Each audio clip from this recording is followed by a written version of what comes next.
ఈ ప్రభుని లోకం చూడాలంటే సంఘంలో సత్యం కనపడాలి. ఎందుకంటే ప్రభువుని ప్రపంచానికి చూపించగలిగిన ఏకైక సమాజం ఏంటంటే సంఘమే.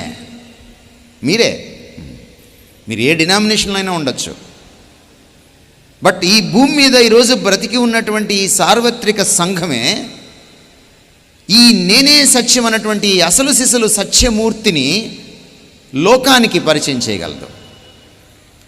ఈ సత్యమూర్తిని లోకం ఎరగాలంటే ఆ సత్యము మీలో ఉండాలి. మీరు సత్యానికి విధేయులు కావాలి,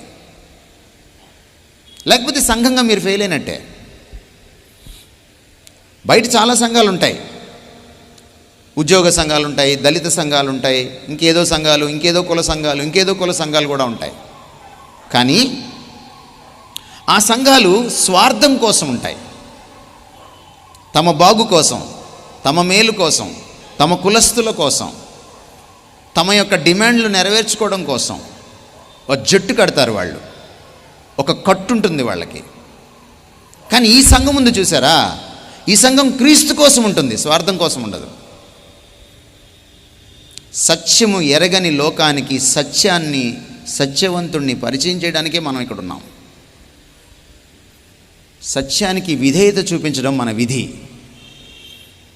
There is no option, it's an obligation. You are obliged to obey to the truth.